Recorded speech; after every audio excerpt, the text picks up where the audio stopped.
Recording in progress. Assalamualaikum Bu Des. Waalaikumsalam, Pak. Iya, apa kabarnya ini Bu Des? Alhamdulillah sehat, Pak. Bapak gimana? Alhamdulillah. Sudah makan siang ya? Alhamdulillah udah makan, udah sholat, Pak. Bapak iya. juga udah makan, udah sholat? Iya, alhamdulillah sudah makan, sudah sholat sama kita Bu Des ya. Jadi Bu Des, kita bincang-bincang siang ini ya Bu Des ya, untuk mempererat tali silaturahmi kita dan juga menggali tujuan Bu Des sebagai calon guru penggerak itu bagaimana. Kemarin waktu ikut CGP dengan inisiatif sendiri atau ada yang menyuruh Bu Des untuk CGP? Kalau ikut program ini jujur aja memang di awal itu ada istilahnya disuruh isi, ya kita isi, Pak. Iya. Terus nanti hasilnya yaudah kita serahkan sama yang kuasa gitu. Yang penting kita disuruh isi plafonnya, kita isi. Gitu loh, Pak. Iya, alhamdulillah. Nanti sekiranya Bu Des, saya ingin mendengar ini dari Bu Des. Kalau Bu Des nanti menjadi seorang calon guru penggerak, apa pandangan Bu Des terhadap profil pelajar Pancasila? Pandangannya ya, Pak ya. Profil Pancasila itu memang ya benar harus diterapkan di anak-anak karena nanti dia bisa merubah karakter anak-anak, Pak. Apalagi sekarang ini kan kita tahu yang namanya karakter anak itu agak jauh dari yang kita harapkan, baik dari segi bicaranya, tingkah lakunya. Jadi memang profil Pancasila itu adalah yang solusinya kira-kira mungkin Pak bisa membuat anak berkarakter. Mungkin itu pendapat saya, Pak. Oh iya, memang betul Bu Des. Profil Pancasila itu salah satu tujuannya mengembangkan karakter siswa kita, gitu ya. Mungkin salah satu dari sekian banyak profil Pancasila, hal apa nanti yang akan Bu Des munculkan di sekolah Bu Des untuk mewujudkan atau mengembangkan karakter siswa? Mungkin saya lebih tertarik ke gotong royong, Pak. Kayak gotong royong. Gotong royong. Ada lagi yang lain Bu Des? Kebiasaan siswa barangkali? Selain itu ya yang jelas pertama sekali tentu keberimanan mungkin ya Pak. Itu yang pertamanya. Kemudian royongnya. Bagus. Tentang globalnya juga kan, masalah globalisasinya kan, saya rasa mungkin itu yang penting banget dulu Pak. Nanti udah berlanjut bisa kita kembangkan lagi. Oh iya. Tentang gotong royong, keberimanan dan lain sebagainya. Ya bagus sekali. Cuma pembiasaan kita di sekolah bagaimana Bu Des untuk mewujudkan profil pelajar Pancasila ini terhadap individu diri siswa? Bagaimana cara trik Bu Des barangkali? Kalau yang masalah keberimanan mungkin terhadap Tuhan, terhadap dirinya sendiri, mungkin keapanya itu Pak, itu kami sudah melakukan itu Pak, misalnya tentang sholat duha yang pagi itu udah langsung kan anak sholat duha. Kemudian nanti di sholat zuhur juga bersama itu diadakan. Nah sholat zuhur itu nanti dilatihlah di sana itu Pak, ya bisa menjadi azannya kan, azannya, kemudian zikir doa diambil di sana. Itu dari segi masalah keagamannya mungkin Pak.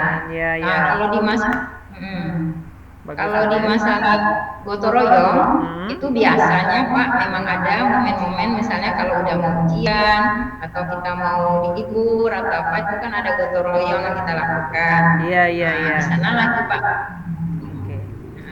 Ada keberimanan dan gotong royong. Kita ambil salah satu aja Bu Des ya, lebih agar pembicaraan kita ini lebih mengerucut atau lebih terarah.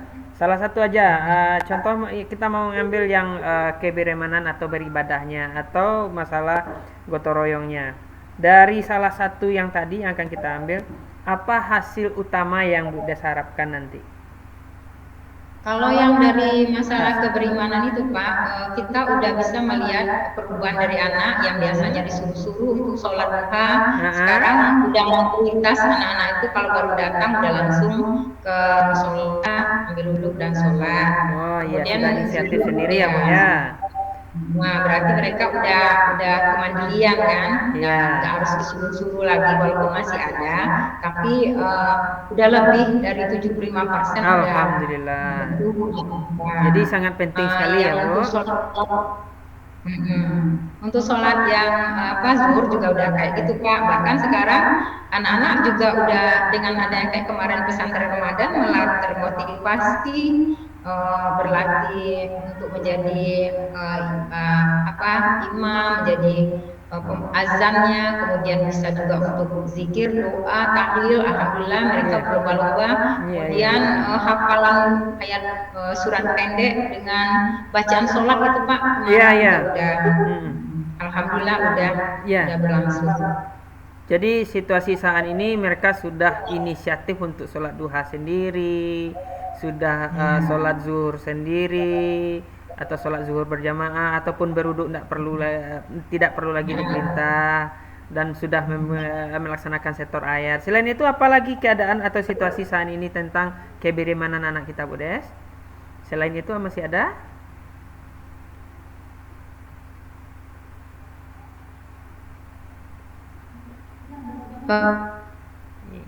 Ya, Bu Des, putus-putus. Suaranya putus-putus Pak, Iya, sama Bu Des. kayaknya ada gangguan. Iya, diulang lagi pertanyaan saya, Bu Des.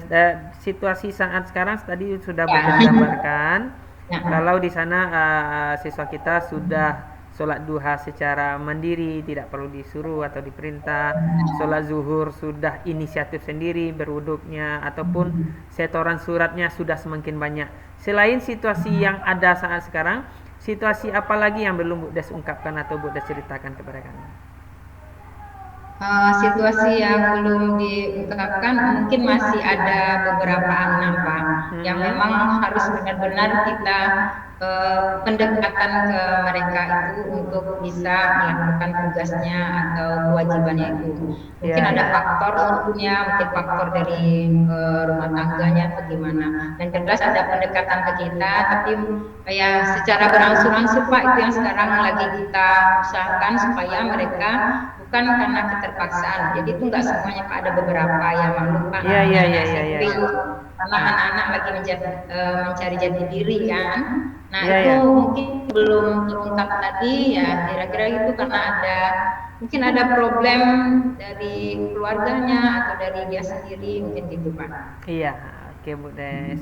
Berarti itu sudah tantangan-tantangan yang Bu Des alami udah mulai terentaskan ya dengan Ya, adanya betul. tidak semulus perencanaan. Bu Des merencanakan semuanya, ternyata ada tantangan-tantangan. Ya, masih ada siswa-siswa yang masih enggan dalam sekian persen. Sampai 10% Bu Des, siswa yang masih enggan untuk beribadah.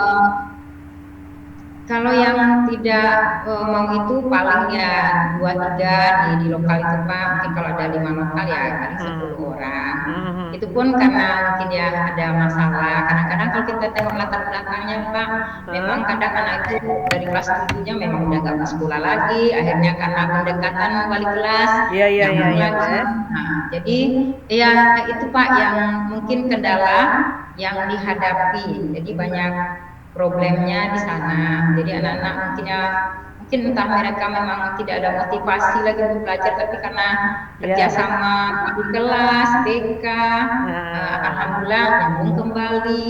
Nah nanti pas mau naik lagi ke kelas 9 aman, pas mau apa, udah seperti itu lagi Pak. iya. Jadi itu kendala Pak. Iya, kendalanya yaitu ya Bu ya. Untuk mengatasi Ya. kendala yang banyak tadi ya Bu ya, kan ada banyak tadi kendalanya. Salah satu ide yang terpikir dari Bu Des untuk agar kendala ini tidak menjadi penghalang lagi. Apa pemikir Bu Des atau apa ide Bu Des sehingga ini tidak jadi halangan lagi Bu Des? Oke, kalau yang ide yang terpikir sama saya, karena saya juga wali kelas, itu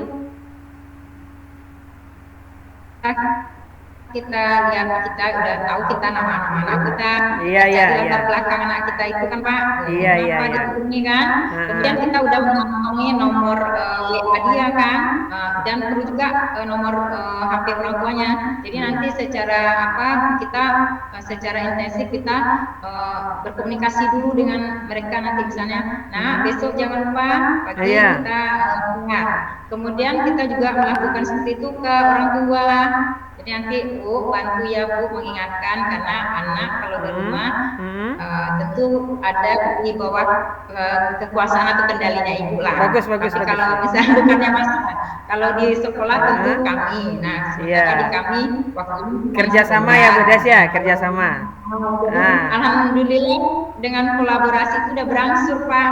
Jadi Heeh. misalnya ada 3 di lokal, sekarang udah berkurang. Jadi tinggal mungkin 2 lagi. Tapi Iya. itu yang memang harus dengan sabar.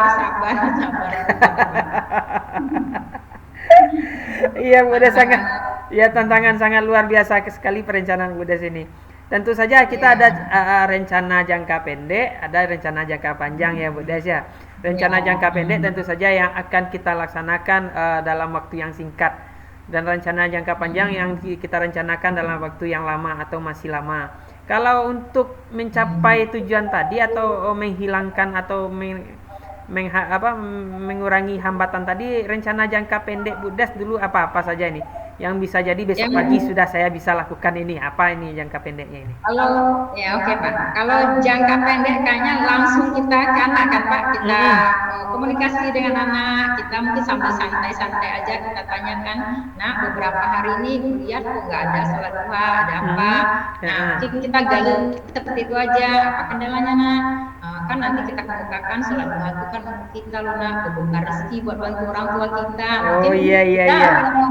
Akannya seperti itu. Nah, jadi kalau anak ibu nggak bisa bantu orang tua dulu dengan mencari uang, kita bantu dengan sholat duha. Jadi dengan sholat duha nanti orang tua kita kan dapat rezeki untuk ibu juga. Nah itu langkah yang tercepat mungkin baru. Iya, jangka pendeknya ya. Iya. Iya, yang pertama kita langsung dengan anak berkonsultasi atau berkomunikasi. Kalau jangka panjang sendiri bagaimana Bu Des? Jangka panjang itu pasti kan tidak mungkin anak sekarang, pasti dalam setiap tahun itu akan ada anak yang seperti nama juga anak mencari jati diri ya Pak ya.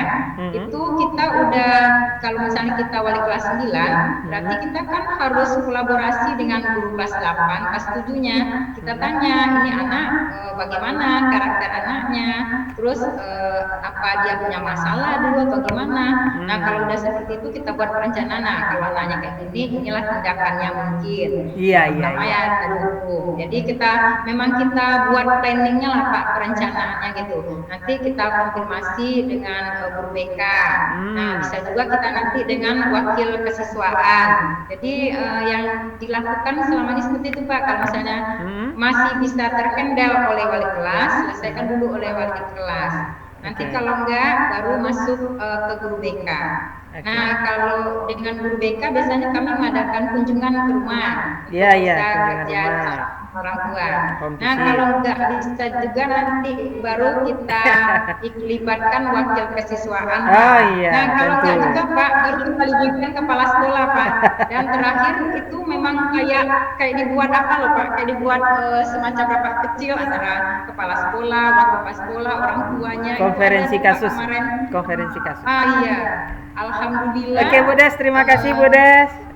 Program jangka pendek dan program jangka panjangnya. Ada waktu lebih kurang 1 menit Bu Des untuk menceritakan apa sih kesimpulan dari kegiatan kita hari ini Bu Des. 1 menit saja Bu Des.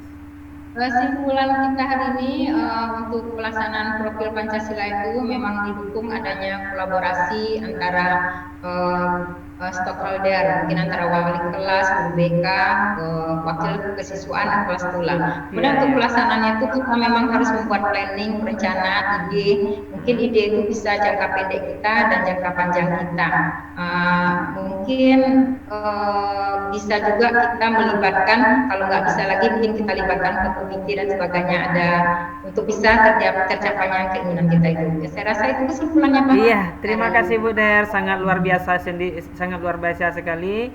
Yang jelas kita sebagai seorang pendidik harus mampu menguatkan karakter siswa, memberikan yang terbaik buat siswa kita ataupun penentu masa depan buat siswa kita nantinya ya Bu Des ya. Oke Bu Des, Iya, sampai jumpa dan Pak. ketemu lagi di lain waktu. Semoga terus semangat, terus bergerak dan menggerakkan kawan-kawannya, guru-guru yang berada di sekitar lingkungan Bu Des, dan menggerakkan siswa kita untuk agar lebih baik lagi. Sekian dari kami, sampai jumpa Bu Des. Assalamualaikum warahmatullahi wabarakatuh.